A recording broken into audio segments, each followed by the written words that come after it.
What is up, Steelers Nation? Thank you so much for jumping on to another episode of All Steelers Talk. I'm Noah Strackbine, joined always by my man in the corner, producer Nick Belsky. Find us on youtube.com/All Steelers Talk or subscribe anywhere you get your podcast. The Pittsburgh Steelers, they are preparing for the Los Angeles Chargers at home. The Chargers are practicing on the East Coast. Shout out to Jim Harbaugh and company for doing that. Otherwise, we would have had to wait another 3 hours for news to break. Instead, we're rocking on East Coast time, normal people time, as I tell all my friends on the West Coast. But there's some big injury news, massive injury news, if we're going to be totally honest, coming out of Charlotte, not LA, Charlotte today, and then some here in Pittsburgh. Plus, we'll dive into two trade hypotheticals and when the Pittsburgh Steelers should start saying, okay, we seriously got to consider a move, and when they should pull the trigger. Plus, as we do every day, we'll answer all your questions. So make sure you're tossing them in the chat. But first, Nick, I got to ask, it's a rainy one here in the Berg. Needed a little bit of rain. It was one of those days where at practice it starts raining and everybody's like, oh, the plants, man. Thank God the plants. It was a weird one. But how you feeling, my friend? I'm feeling good. Today was the first normal day I've had in a while. So it was nice to have just a normal workflow, normal day. Nothing crazy happened, and now I get to sit here and close it out, end it on All Steelers Talk. So it's nice to have had a day where everything went as it typically goes on my Wednesdays. Yes. I hear that 100%. 100%. I won't lie to you. It was like reversed for me, because the second it starts raining, I start going, okay, we're definitely dealing with some rain or some water in the basement. I tell people that you could piss outside my house, and chances are that piss is going to end up on my basement floor. That's just, we lucked out in a lot of ways. House is beautiful. Basement sucks. Didn't know about it until we got here. It is what it is. Either way, let's talk about the Pittsburgh Steelers. Nobody wants to hear about my house troubles. There's some big injury news. We'll start there. What you got for us? Let's actually start with the Los Angeles Chargers injury news, because it might be the biggest of this week. According to Chargers head coach Jim Harbaugh, quarterback Justin Herbert is dealing with an ankle injury, but he's optimistic about his availability. Quote, crystal ball, expect him to get better every day. I was in a meeting with him. He said he was feeling much better and good today. So it sounds like Justin Herbert dealing with an ankle, but making progressions, and obviously status still uncertain for Sunday. Yeah, I mean, the fact that he did not practice today, I think is pretty significant. If you are saying, hey, he's feeling good, we're expecting him to play, but at the same time, he is not practicing. I mean, that's something to keep an eye on. Mike Tomlin told me yesterday that, I probably got 6 words out of Tomlin yesterday. One of them was, that's irrelevant. The second one was that he's not paying attention to Justin Herbert until practice availability becomes a real thing. And well, now it's a real thing. Now it's something the Pittsburgh Steelers should monitor. I will say this, the quarterback, especially a veteran quarterback who's been here for a long time, who's paid the amount of money that Justin Herbert has paid, you're not a guy that needs to practice on Wednesday and Thursday to play on Sunday. Would you like to be out there on Friday? Yes, the Chargers will probably hope that Justin Herbert is at least limited on Friday in order to give him an opportunity to play on Sunday. This is not the start that I expected once Jim Harbaugh, started talking and started. I mean, have you heard a press conference from Jim Harbaugh? Yeah, it's certainly, I heard his answer specifically on Pittsburgh and what it means to play football and come from Pittsburgh football. And I was like, this is certainly an interesting head coach. That's for sure. Interesting would be the word. He's it's weird. It's a little, I think he's a good dude, but it's a little weird. The crystal ball answer got me too. Like later in that press conference, like 2-3 questions later, he's like, all right, that's it. We've reached the legal limits on what ifs. And I was like, okay, this guy's a lot. This guy's a lot. Either way, when he said that, I figured that they were optimistic he would practice. The fact that he did not, something to monitor. Still early in the week. We'll see where it goes from there. Let's now turn our focus to the Steelers side of the injury report. Everything seemed to be status quo, but the one thing that everybody's talking about is obviously wide receiver Roman Wilson. He was once again limited today with that ankle injury. So after being a full participant midway through last week, he's limited once again in the middle of this week. Yeah, I tried to get how close Roman was last week. Wasn't able to get it out of anybody. I don't know how close he is this week. I'll tell you, the Pittsburgh Steelers need that guy back. And they need somebody, even if he turns into nothing, they need offense. They need to test the waters on other guys because those guys that they currently have are just not doing enough. And that's where the Steelers stand. It's a sad but fair truth that the Steelers just don't have the talent that they desperately require at wide receiver outside of George Pickens. And George Pickens could hold up and he could beat the best of the best. I truly believe it. But you're going to hit a point where teams are just double, triple covering George Pickens because they could care less if Van Jefferson's open. They could care less if Calvin Austin's open. You need Roman Wilson out there. I don't know when he's going to play. If he is not a full participant tomorrow, I got a hard time believing he plays in week 3, which opens the door for week 4. I will say that the fact that they didn't put him on injured reserve tells me that they're expecting him back by week 4. If you were going further than that, you probably would have tossed him on IR and said, okay, you know, he's fine. But I also look at this as they're ramping him up. They're using this for him to get that practice time, to get his feet wet, to get more comfortable in the offense after missing so much time. You wouldn't have got that if you were on IR. I understand that side of things, but I would say tomorrow's a massive day for Roman Wilson. All right, let's dive into the bigger topics of conversation. And by bigger, I mean the dumber topics of conversation. We got 2 super dumb things to talk about today, and I'm pretty excited to talk about both of them because one of them is nonsense, but a conversation everybody wants to toss at me, and I'm asked about it all the time. I mean, I met my neighbors the other day for the first time. I talked to them for 10 minutes. Somebody asked me if Russell Wilson's getting traded. This is not a lie. This is a true story. Met my neighbors. We're talking, and they find out what I do, and immediately is Russ getting traded? You know, this teams need a quarterback. They brought up Carolina. Bad. He's not going to Carolina, but still. And then the other one is, well, a real topic of conversation that we should have been having, and we're kind of hitting the point where it should become a reality quite soon. We'll start with the quarterback. Former NFL head coach Rex Ryan. Did you see that fly? You see the fly? I did not. Is it the fly from St. Vincent a couple weeks ago? I think he's been flying around the whole time we've been talking, and then he just right on the glasses. Rex Ryan, former head coach of the New York Jets, tossed out there that he believes the Miami Dolphins, who just put Tua Tagovailoa on IR, should give the Pittsburgh Steelers a call. In fact, they should give them a call before they call anybody else to see if Russell Wilson is available and if they could get him down to the AFC South. I mean, as quickly as they could, or the AFC West, East, as quickly as they possibly could, saying that Russell Wilson should be a trade candidate for Miami. I got thoughts on this. I'll ask you first because I've been thinking about this all day. I mean, I saw it on ESPN, laughed out loud to my wife. What were your thoughts when you heard Rex saying Russ should get traded to Miami? It's an interesting idea, replacing an injured quarterback with an injured quarterback. I'm not sure that's really going to help all that much. But head injury, lower body, you flip them out, cut them in half. They're good to go. Yeah, I mean, I guess. I mean, I'll take Tua's legs right now for sure. Give them to Russell Wilson, and I think we'll be cooking with canola oil there. But no, honestly, the interesting thing about this is Rex Ryan is saying this all from Miami's perspective. And if Russ was healthy, then yeah, it makes sense. Call the Steelers because Russell Wilson is better than what they have in Skylar Thompson. For the Steelers, there's no reason to even open this conversation, right? I mean, it makes no sense for the Steelers, even if Russell Wilson is healthy and backing up Justin Fields, which is not the case. But if that was the case, it still wouldn't make sense for the Steelers. So no, I don't give it any credence. And I think it's obviously something that we knew was going to happen, but something that still has no weight at all. No, you can't look at Russ isn't going anywhere, and not this early. I think at some point this season you saw it that time. You definitely saw it right into the camera. Right into the camera. You had to see it. It's just mocking us right now. You have to wait a couple of weeks for Russ for any real conversation with Russ and the Steelers. Let's be honest, the Steelers are not going to trade Russell Wilson. They have no thoughts of trading Russell Wilson. They will not hit a point where they think of trading Russell Wilson, but everybody's going to toss it out there. And this conversation could be short. We don't have to waste a bunch of time on it, but it is important to say when we could actually have these conversations, when national media could start tossing them out there and it can actually make some sense. And that is right at the trade deadline, because before that, the Pittsburgh Steelers are waiting for him to be healthy.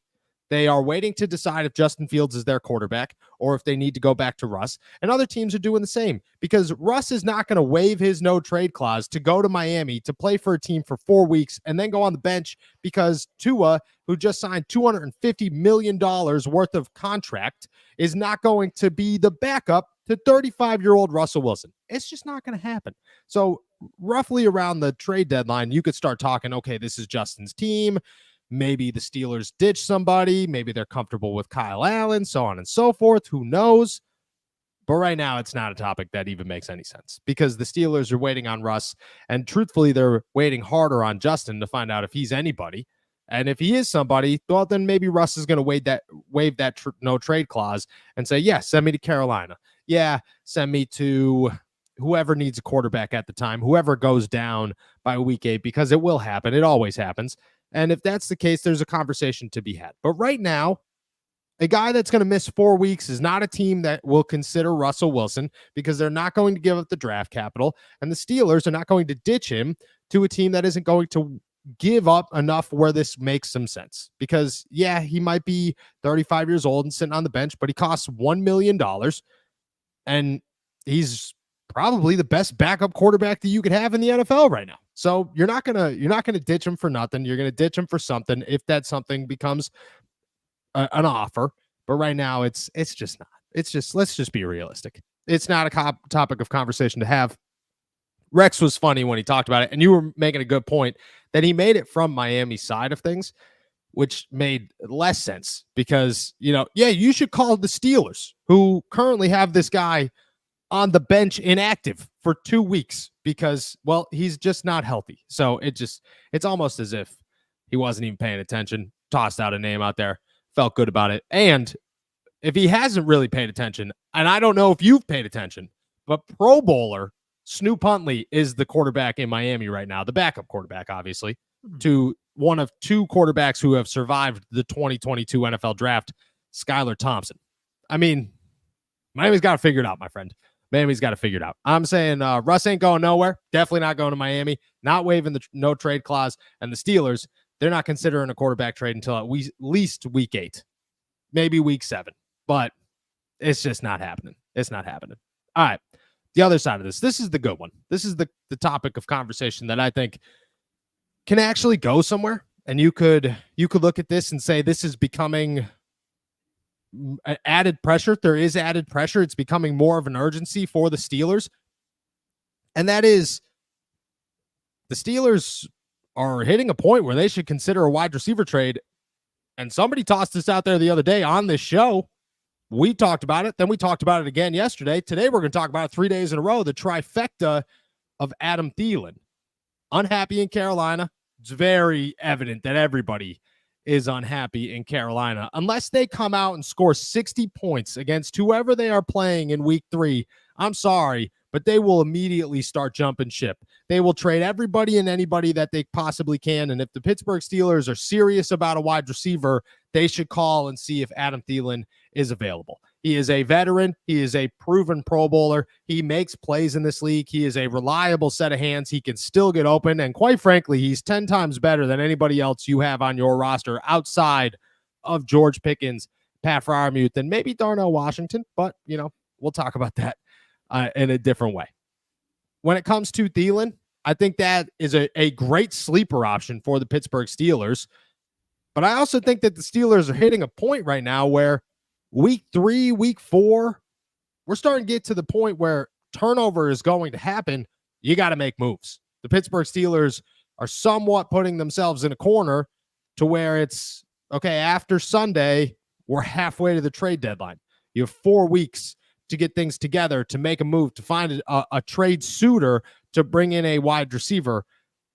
And if I had to guess when it's going to happen, I would say next week is a really good spot for it to happen, especially if Van Jefferson and them do absolutely nothing this week, because you just got to look at it and say, I mean, there's just nothing going on here. There's nothing worth sticking with the group that you have. The Steelers were all in on a wide receiver all offseason. Why not stick with that same method? What would have changed with 4 or 3 really bad games from the guys that you were banking on showing you anything at all? in my eyes, go get Adam Thielen after this week. But I think that's when the urgency starts is Monday morning. You better start making phone calls. And I mean, I'll ask you, at what point do you think that we hit this crossroads where other teams are making moves and the Steelers are kind of falling behind? I mean, it is coming up pretty quickly. If you're the Steelers and you want to get this guy in sooner rather than later to get him acclimated to the new team, acclimated to the playbook. And I think when you're looking at it, if you get to week, 10, and you're running Pickens, Thielen, and a healthy Roman Wilson, I think that's miles better than anything we've seen so far this season. I mean, people forget, they'll say Thielen's older, and he is older, but the Steelers don't need a number one receiver. The Steelers don't need the future of that position. That is firmly in the hands of George Pickens as of right now. You need a number two that is capable of getting open and scoring touchdowns. And that's what Adam Thielen does. And I know Carolina stunk last year and they stink again this year, but Adam Thielen had over 100 catches and over 1,000 yards. You're not expecting that from him as a number two in Pittsburgh, but you're certainly going to have levels above what you're getting out of Van Jefferson right now. And I don't want to say anything about Roman Wilson because we haven't seen him and I have high expectations, but it's certainly levels above what you've seen from the number two and number three positions out of the Steelers wide receiver core to this point. Yeah.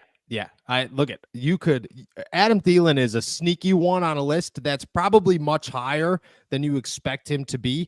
There are a lot of names that are probably in that Adam Thielen little group of like, it's not going to cost a whole ton. What would you send Carolina for Adam Thielen? 4th round pick, 5th round pick? Like, he's not going for anything. He wants out of there. He's going to make it clear as the Pittsburgh Steelers call. First off, this is how the conversation goes. They're calling Dave, whoever the GM is over there. They're probably calling David Tepper. If we're going to be honest. They're probably calling Dave first and saying, hey, pal, remember us? Yeah, thanks. Let's talk. Let's have a business conversation. Then they're going to speak to the GM. If the GM says no, what they're going to do is they're going to call Adam Thielen's agent. They're going to let it be known that they want Adam Thielen. And that is immediately going to be like, okay, Adam, let's have a conversation. This is the agent. Okay, let's have a conversation because you could stay in Carolina where, I mean, you might not even have a quarterback in a couple of weeks, or you could go to Pittsburgh where they are potentially 3-0. They're looking good. They desperately need a wide receiver, and they got 2 quarterbacks, not just 1, 2 of them. So why would you not want to go there? And then it's going to become, okay, well, let's have a conversation with the Panthers, and Thielen has a conversation with the Panthers. That just races things up. I think that it could get, I think Thielen makes a lot of sense just because you could make that happen. Like, you can make that trade happen with almost no issues at all, and it's not going to cost a boatload of money. But there are those other names. I mean, you come week 4, okay, and the Denver Broncos are 0-4. What? Or I guess the beginning of week 5, the Denver Broncos are 0-4. You're telling me you're not going to consider trading Cortland Sutton, who's on the last year of his deal, for anything? Not just a third, anything at all? And the Steelers would make that move. The Steelers would go out and get a guy like that. I mean, you could go deeper in that depth chart and get a guy there. There will be a bunch of names on these teams that stink. I mean, the Raiders snuck by with a win over Baltimore. That probably saved Devontae Adams from being out week 4, week 5. But I just think that we're approaching this, and I think the day after week 4 is when we start to hit that wall of deals will be made. The Steelers should be the first to make them because there will be guys available. Teams are going to give up. That's your chances of making the playoffs as an 0-4 team is nearly impossible. And a team like the Broncos, a team like the Panthers, a team like the Raiders, you will find yourself in a place where you are not looking to make the playoffs anymore. You know, you are now looking to build for the future, trade those guys, especially guys over 30, get them out of there. Pittsburgh should be here for the taking, and they should make it pretty easy. I'm saying the beginning of week 5 is when I'm making a move for the Pittsburgh Steelers. I'm making a move tomorrow if they could get one, but I think after this weekend, you will have teams like the Panthers, teams like the Broncos will start to heat up. Not yet for the Broncos, but they'll start to heat up. And then after week 4, you'll have everybody. You'll have the whole slate of teams that are looking to make a wide receiver trade. And I think that's when a wide receiver trade happens. If you had to put your money on it, who would be your guess for the Steelers to land before the bye week? I think Adam Thielen's honestly the perfect prospect for that because we've talked John Mechie, we've talked Treylon Burks, and they are, younger players, certainly, that have more future ahead of them, but there's more unknown. And I think what the Steelers want right now is somebody who they know what they're getting. And Yep. I think Thielen is that perfect mix of, you know what you're getting, and you're not paying an arm and a leg for it, because even if Devontae Adams comes loose, even if Cortland Sutton comes loose, you're going to pay a little bit more to get them, especially if it's Adams or, everybody said Metcalf as well. If he's available for a very high price. I think Yes. what you get out of Thielen raises your ceiling enough, and it does not cost you very much. I think that he is in that perfect middle ground of what you're getting versus what you're giving up. And I think that he's honestly the guy that I would think they're going to go after. I agree. I think that he is a name to start watching if you are the Pittsburgh Steelers and Pittsburgh Steelers fans, because just like he just makes too much sense. Get him here for a year, cheap, spend nothing, let him try to win a Super Bowl with you guys, and next year you decide what you're going to do. And if he loves it here and he wants another season, cool, you sign up for nothing and say, come on, Adam, come back for literally nothing. Literally nothing. Come back and spend one more year in Pittsburgh. Let's try to win a Super Bowl. You just connected with George Pickens and Justin Jefferson and everybody else. Oh, and you could help our younger guys develop. I just think it's the perfect move for the Steelers. I agree with you. I think he tops my list as well. But Cortland Sutton is going to be on there eventually. And I think Devontae Adams is too. But Devontae is going to go for a pretty penny unless he makes his way. Like, he might start complaining enough or he gets out of there. That's a real possibility. But I think Thielen is getting really, really close. All right. With that said, we are going to answer all of your questions as we do every day, including a lot of them with the wide receiver talk. First, I want to answer this one before the break. Shout out our boy Chris. Noah, I am not happy with Broderick Jones. The rest of the offensive line seems to be figuring it out, but our highest draft pick can't even figure it out. Crazy. Let me say this. Broderick Jones was the least developed offensive tackle in his draft class, at least first round draft class. He's hands down the Steelers' rawest offensive lineman, has a lot of development left, and truthfully, the Steelers put him on the side of a football that he shouldn't be developing there. And he's also dealing with not one, but from what I've been told, 2 injuries on the same elbow. It's a lot of injuries on an elbow for an offensive lineman. I think he's going to figure it out. I don't think he should be on the field right now, but I do think he is going to figure it out. And I do think that the future is still bright for Broderick Jones. Don't turn on him yet. I think that's a reason why the Steelers pulled him, is because they knew that the fan base was going to eventually turn on him. They don't want that negative pressure on a kid that they're trying to make into their franchise left tackle. And it plays a role in these guys' heads. I mean, think about it. If 75,000 people every day told you sucked, you probably wouldn't be super confident that you don't suck. So you want to protect this kid at the same time. And I think that's what they're doing. I have little worries in Broderick Jones. I think it's the right move to pull him. I think it's the wrong move to rotate him in at right tackle like they're planning to do this weekend. But I look at this and I say, just give him some time and embrace that Troy Fautanu is getting some playing time, because I think he's very good. And Dan Moore has proven time and time again that he could just withstand the test of time. This dude is Mr. Unbenchable, and you got to give him props there. So shout out Dan Moore. All right, we're going to answer all your guys' questions on the other side of this break. But first, we got a word from our boys over at DraftKings. What's up, guys? It's football season, and we've teamed up with DraftKings. Right now, new customers who bet $5 will receive $250 in bonus bets instantly. Plus, you'll receive 1 month of NFL Plus Premium. It's hard to think of a better way to celebrate fall weather, your favorite jersey, and Sunday touchdowns than with the DraftKings Sportsbook app. Download the DraftKings app and use our promo code ALLSteelers. That's $250 in bonus bets instantly and 1 month of NFL Plus Premium after betting just $5. Stay in the action and use your $250 in bonus bets to bet anytime touchdowns on DraftKings. DraftKings is the place to bet touchdowns. If sports betting is not yet available in your state, don't worry. You could still join in on all the fun with DraftKings Daily Fantasy and have the shot to win cash prizes. Download the DraftKings Sportsbook app now. New customers use my promo code ALLSteelers and bet just $5 on any wager and get $250 in bonus bets instantly. That's promo code ALLSteelers only at DraftKings Sportsbook.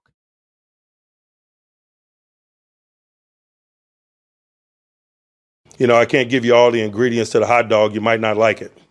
Shout out our boy Mike T. I was trying to explain that to my wife last night. Okay, I was explaining. She's never heard of a Tomlinism. She doesn't watch football. It's actually it's a weird thing in sports media. Most people, married people who don't like watch football. You're a rare case because your wife watches football. So every time we talk about Mike Tomlin, she knows who we're talking about, right? Oh, 100%. And yesterday I was sitting in this seat and I just heard that quote come from my wife's phone across the room. And I was like, That's alrighty. awesome. That's awesome. That's awesome. Well, I'm not in the same boat. Jillian has no idea what's going on ever. And most of the time I just don't talk about work. Like, whatever. I'm not going to sit here and talk about football and her be like, oh yeah, that's cool. Touchdowns. But yesterday I could not let her know what was going on. So I broke down that quote. I can't give you all the ingredients to the hot dog. You might not like it. And it started explaining all the Tomlinisms. And I think she became a fan of the guy. Like, I think she was like, I actually like Mike Tomlin because this is like you got to paint the barn red. If you got red paint, you got to paint the barn red. Standard is the same. You got to cut your eyelids off. We ain't blinking. That's a classic. Squirrel in these nuts. Classic. I'd rather say whoa than sick 'em. Rather say whoa than sick 'em. Another great one. And then I tossed this one out there. And, when you explain the background of everyone, that people kind of like, holy, this guy's a genius. Like, this guy's. And then she asked, she was like, do you think he thinks about these ahead of time? And I said that if I could have one question answered in this universe, like if you met the almighty one, whoever that is, and they were like, you could have one question answered, what is it? I would ask, does Mike Tomlin prepare these ahead of time, or does he just come up with these things in the moment? Because that is something I'll never learn. I'll die wondering. And if I could add like anything, dude, you could be like, what is the meaning of life? I could care less. Does Mike Tomlin think about these in the shower, or like does he write them down when he's driving, or does he just sit there and go, I can't tell you all the ingredients in the hot dog. You might not like it. And then just continue, straight face. If you watch the rest of that press conference, he goes, you might not like it. And I'm like, oh, how did you do that? So shout out to Mike T, man.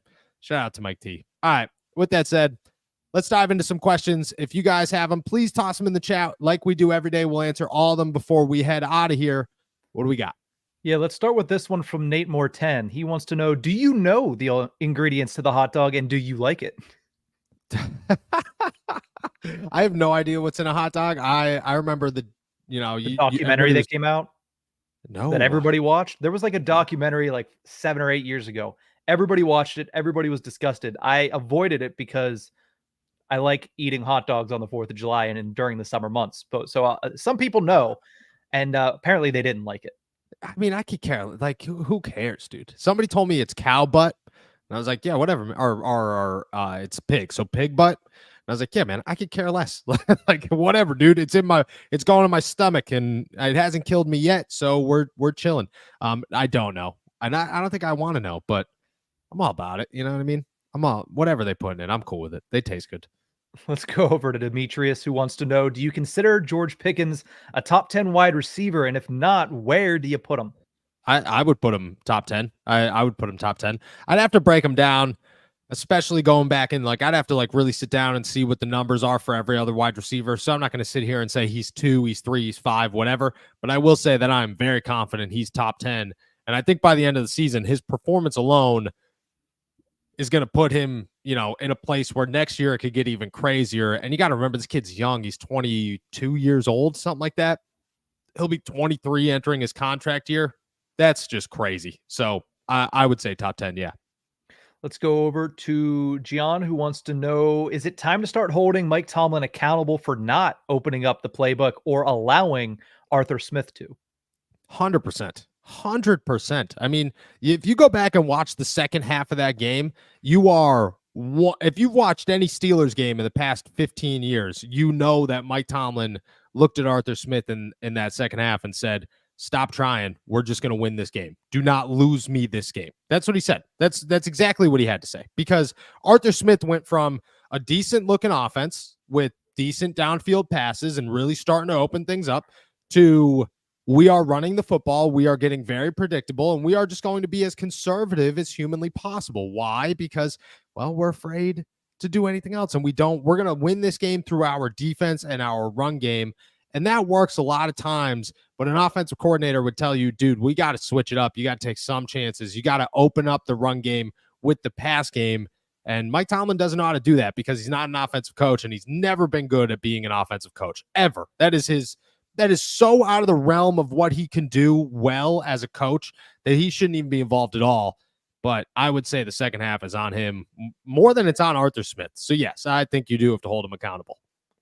Let's go over to Alexander, who wants to know if either signs a huge deal in Pittsburgh. Could you see the Steelers giving Fields or Pickens the unofficially retired number 1 jersey like the Giants did with Malik Neighbors?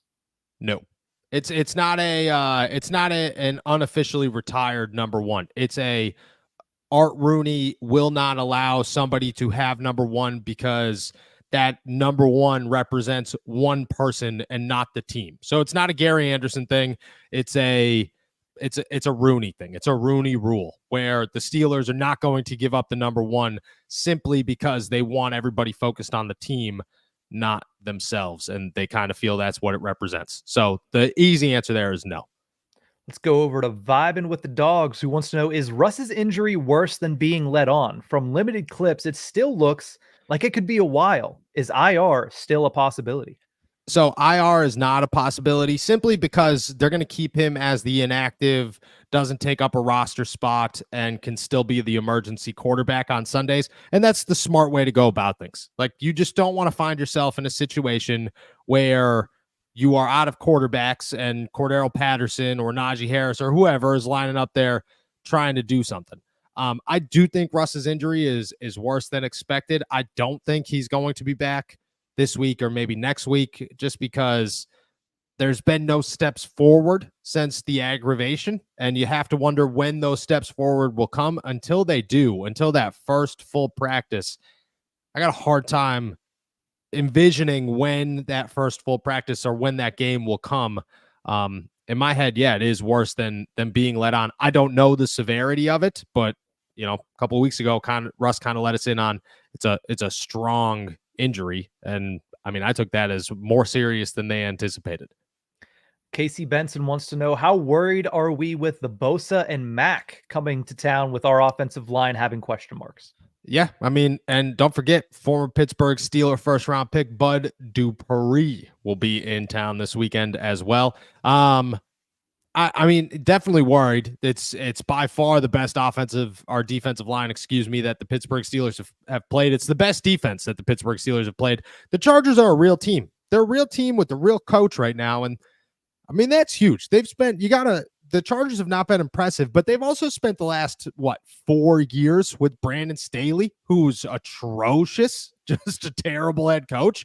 So you have to wonder how much of it was coaching, and also how good is Jim Harbaugh, because he's always been a winning football coach. I am a little nervous about Bosa and Mack. I think they're going to cause some disruption, but I also think it's a good thing that you have a guy named Justin Fields who could use his leg and could get around defenders like that and can make plays when plays shouldn't be made. And this is going to be a good challenge for him. This is going to be a good challenge for Justin Fields to use his mobility. And also, Dan Moore, how good did he get over the last year? And is Troy Fautano ready to take on these guys? We're going to get a lot of answers or a lot of questions answered. And I think it's a good thing too this early. Speaking of, William wants to know, what is your prediction for Troy Fautanu versus Bosa and for TJ versus Joe Alt this weekend? TJ is going to beat Joe Alt. Let's be honest. TJ beats everybody. TJ does not lose. I've never watched him lose. I don't think he'll ever will lose. TJ is going to win. When it comes to Troy versus Bosa, I would imagine Bosa gets 1 or 2 of them on him. I'm not saying sacks, but wins a couple of them. And it's going to be a tough outing for Troy, but it's a good one to watch. Like, you have to remember back at Dan Moore's rookie year, he went up against Myles Garrett. Everybody was talking about it. Oh my gosh, this is over. This is the worst matchup ever.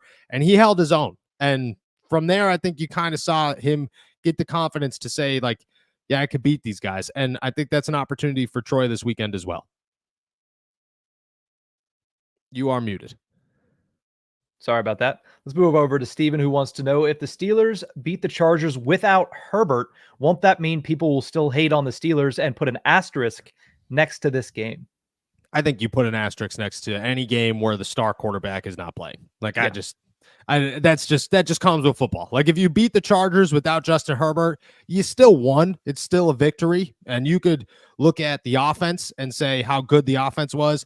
You could look at the defense and say how good they were outside of, if they come up with 6 interceptions, okay, great. They could pick Easton Stick off. That's awesome. But Easton's 6-0-4. So if Herbert doesn't play, it is an asterisk. Like, at the end, it just is an asterisk. And it's still a win. You're still 3-0.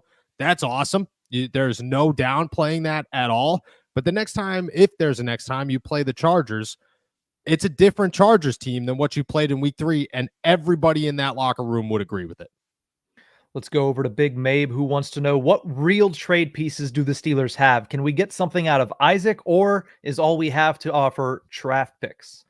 I think all the Steelers are willing to offer is draft picks, because Isaac Seumalo is a guy that Isaac's a great offensive lineman. Not a good offensive lineman. Isaac is a great offensive lineman. And you're not going to get rid of him. You don't even want to get rid of him. Why would you want to get rid of Isaac Seumalo? Spencer Anderson's playing well. That's awesome.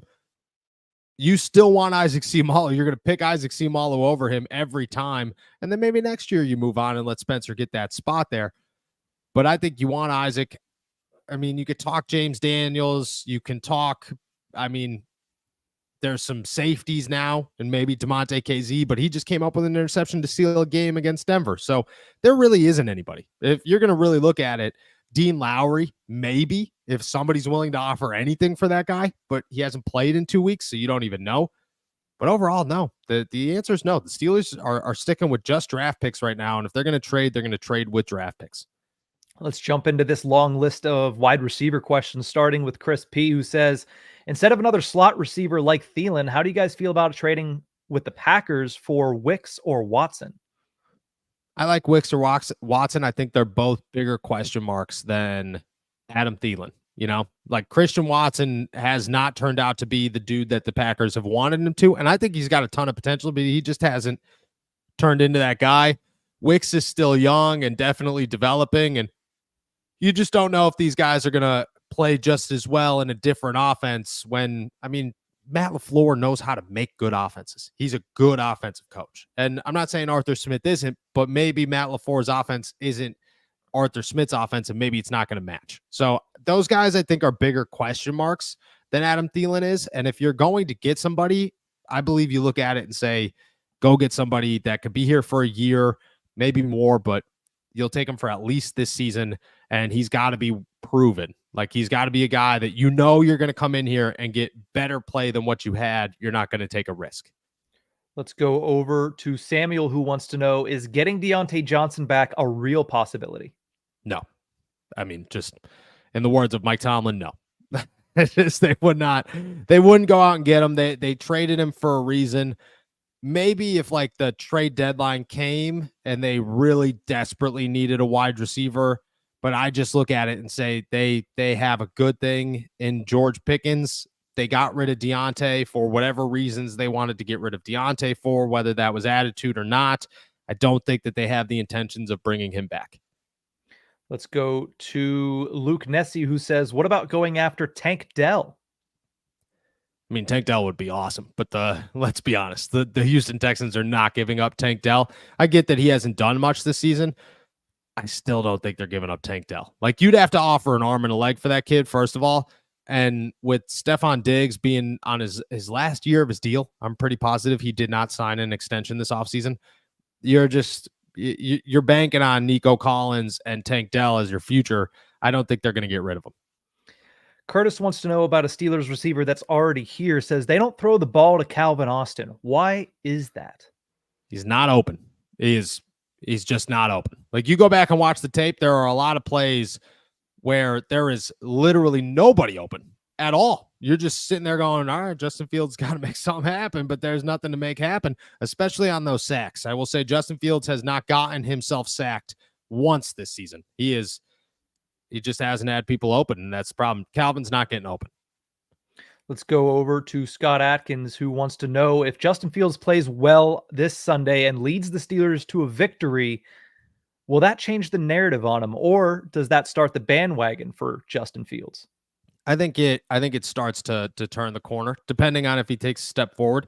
If every week is a progression, you got to wonder how large that progression is, how much more is to come, and the Steelers got to be wondering the same thing. So I would say it's too early to tell. You can't guess whether or not Justin Fields is going to look good, but if he does look good and the Steelers win, I would say that it starts to really open the door that this is Justin's team moving forward. I think that door is already cracked, but I really think that if you could beat the Chargers, your first big test, and look good doing it, not turn the ball over, it's pretty open. Angelo wants to know, do you think the backup wide receivers have had the opportunity to display what they have to offer given the limited play calling? Yeah, I definitely do, if we're going to be honest. Like, the only person who hasn't gotten the opportunities that they should get is Pat Freiermuth, because Justin missed Pat being open maybe 3 or 4 times in week 2 against Denver. But besides that, yes, Van Jefferson is not open. Calvin Austin is not open. They're just not guys creating space, and they're not guys that you can trust. Like George Pickens, if he's covered one-on-one, you could throw the ball up to him. You're pretty confident he's going to come down with it, or at least not allow an interception. Van Jefferson and Calvin Austin don't have that same trust level. So unless there's separation, you're not throwing the ball to them, and they just haven't had that separation. They have had routes and plenty of opportunities. They just haven't made the most of them. Let's go over to Luke Nessie, who says, is there a timetable on Dean Lowry or Logan Lee's return? Dean Lowry's active. He's healthy. He's not on the injury report. He's good to go. They just have him inactive because, I mean, quite frankly, he's the 7th best defensive lineman on this roster. You're not going to put Isaiah Loudermilk on the bench. You're not going to put DeMarvin Leal on the bench. You're not going to put Montravius Adams on the bench. Shout out to did you get followed by Montravius Berg? Because I have got followed by Montravius Berg. That was awesome. Shout out to Montravius Adams. But they're all the best backups that the Steelers have. They're all playing really well.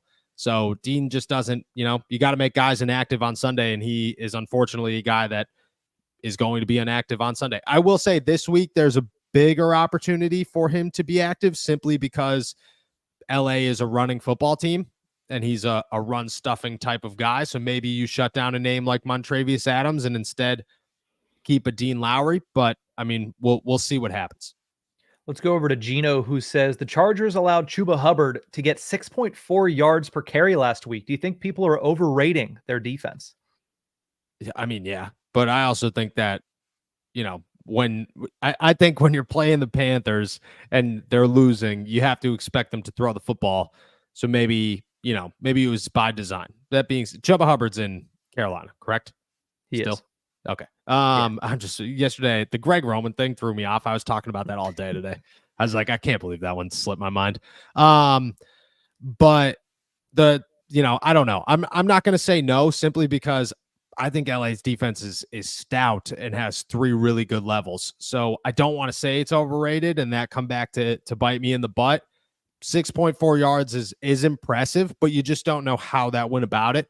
I didn't watch that game to say like, oh, well, he broke the outside here or he had a big run there. But it is something to monitor. Maybe the inside of that line isn't that great. I will say it has more to do with the Steelers play calling because it doesn't matter. If you're not opening up the run game with the pass, you're not going to do anything because they're just going to stack the box. Yeah, he did only have 10 carries in that game, so. For 64 yards. What was his longest run? Let me pull that back up real quick. If his longest run is like over 30 yards, that explains a lot. His longest run in week 2 was 23 yards. 23 yards. Okay, that's so a third of his yards were in one run. Yeah. That's still impressive. That's still a good running day by a consistent running day by Chuba Hubbard. But I'm still, I'm not gonna sit here and say they're not good because I firmly believe they are. Mr. Mans wants to know, any chance Corey Trice gets more playing time this week? He got a ton of playing time last week. I mean, he played a good chunk, came away with his first interception. I mean, he's really making some noise out there. And Dante Jackson was dealing with some cramps throughout the game. The elevation was getting to him. I I think Corey played a decent bit. I expect that to continue to rise, but at the same time, you're not going to take Joey Porter Jr. and Dante Jackson off the field because those two are studs. Sco wants to know, would you be willing to risk a couple losses just to, quote, see what Russ can do or continue to just win under an ever-improving Justin Fields? Yeah, definitely continue to win over an ever-improving Justin Fields. If this was the other way around, you can make the argument of you could see what you have in Justin Fields, but you're not going to see what you have in a 35-year-old quarterback when the 25-year-old quarterback looks like he's getting better every single week. It's the opposite of what you're looking to do as a football team. So the easy answer here is you are sticking with Justin Fields until he either stalls out, the offense looks bad, you hit a point where you're like consistently scoring 13 points and you're like, okay, like, this isn't impressive anymore. Let's see what else is out there. But if it keeps going and the snowball keeps spinning, there's no reason not to stick with Justin Fields. Let's go to Redmond Reed, who wants to know, are we happy with how the middle linebacker group is performing? Are Queen and Wilson the real deal? Yeah. I believe so. Queen looks real good. Peyton Wilson looks real good. I mean, look at Queen has not been as impressive as you'd like him to be early in this season. And last game was more evident than this one. Sorry, Cat's trying to make an appearance here. Last game was more evident than this one that there are some vision issues. Like he's not seeing where to take a route as clearly. He's not picking up on stuff as clearly. But the closing speed is crazy, and he gets to the ball every single time. Peyton Wilson's looked really good. So you want to see Patrick Queen improve. Peyton Wilson is where you want him to be, and Landon Roberts looks good too. Let's go over to Reed, who says, based on the performance through week 2 of all the teams in the AFC North, has your opinion changed on the standings by the end of this year? Yeah, I mean, right now the Steelers are winning this division. If I had to guess, the Steelers are winning this division. Now, that being said, I don't think the Baltimore Ravens are going 0-3. I don't think the Cincinnati Bengals are going 0-3. I just, the way I look at it is both those teams are going to win this weekend. The Browns, I have no faith in whatsoever. Like they're the Browns. They're washed. At the end of the day, it's over. You put all your eggs in the Deshaun Watson basket, and it is the furthest thing from working out. The quicker you change to Jameis Winston, the better. And I don't think that they're going to do that soon enough.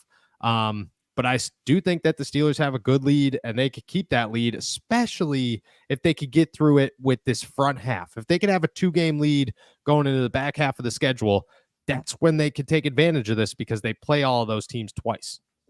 Let's go to Marlon Lewis, who says, where would you rank the Steelers' offensive line against the rest of the league? That's so tough. Like it's so tough. The league-wide questions are the hardest ones to answer simply because like I don't get to sit down and watch every single game and guess and see whose lines this or who lines. Like if the Steelers are playing that entire block of games, I am nowhere to be found. But I would say San Francisco's line's up there. Dallas's line's easily up there. I thought Denver's line was supposed to be good. They stink. They are terrible. The Chargers line's definitely up there. The Detroit's line is definitely up there. Buffalo's line is up there. Those are the good ones. Those are the Cleveland's line is definitely up there. There's some good lines. I don't think the Steelers are top 10, but maybe I would say top 15. I would feel confident about top 15. I wouldn't say 10.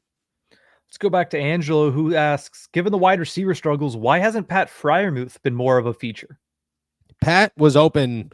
I think Pat was not looked at like 3 or 4 times in the second half of that football game on Sunday. If you go back and watch the tape, Justin just doesn't see him. I would say 3 or 4 times. Pat could have had himself a much bigger game.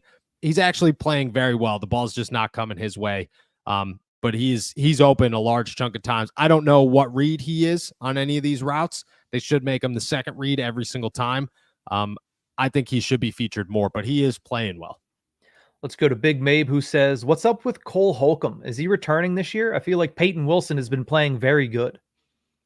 I don't know if he's playing. I mean, you don't really get any updates when it comes to Cole Holcomb this time of year, just because if you asked Mike Tomlin about him, he'd probably slap you and give you the whole, I'm only focused on the guys that are available to us right now nonsense. So I have no idea what's going on with Cole. I don't know how close he is. Nobody talks to Cole. Cole's not a guy that's very like, hey, come interview me type of guy. So I don't know. But right now, you're right. Like the Steelers inside linebacker core looks good. And even when Cole Holcomb comes back, I would imagine it's a very slow roll into that spot. But we'll see come week 5, he's available.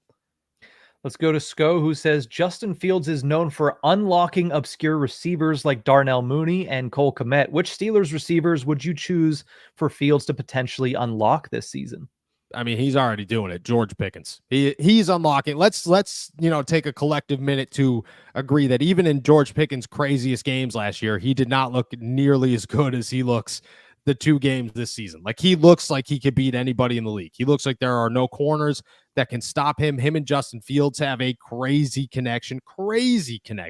And Justin Fields could throw the football deep and accurately deep, which is what you're looking for. He could throw it on the run, which is what you're looking for. It's George Pickens, and he's already starting to do it. Skill wants to know besides Pickens as well. That's tough. Roman Wilson would be, Calvin Austin would be awesome. I think Calvin Austin has the most potential, but Roman Wilson probably has the best, he's going to reach that potential more likely than Calvin is. Redmond Reed wants to know, is it just me or did Zach Allen really beat up on James Daniels last weekend? And is James Daniels becoming a liability on this offensive line? He is not becoming a liability. It's way too early to call anybody a liability. But yeah, no, James Daniels did not play well at all in the second half. The first half, I thought the entire offense played pretty decent. The second half, I thought the entire offense played pretty bad outside of really Justin Fields and Pat Freiermuth and George Pickens. But James Daniels was maybe the worst. He was probably the worst on that offensive line. And that's happened a couple of times. So I'm not going to say a liability. I still think James Daniels is good. But there were conversations about a $20 million man a couple of months ago, and I just don't think James Daniels is in that ballpark right now. Let's go to Chris Evans, who says, what is the best case scenario for the rest of this year at quarterback? Do you hope Fields stays at QB1 and they run with scheming for him as long as they can? I do think that they stick with Justin Fields as their starter as long as they're able to. I do think that they continue to scheme and develop that scheme around him. I'm looking for the day that Mike Tomlin allows the reins to come off and for Arthur Smith to really run an offense through Justin Fields. Because when that happens, that's when we'll see how good this offense really is and how good Justin Fields really is. Until that happens, it will be limited. But for right now, until they lose or things start getting stale, this is Justin Fields' team in my eyes. Let's go to this next question. It says, do you think Broderick Jones could be the next departure as a, quote, hostage player? No,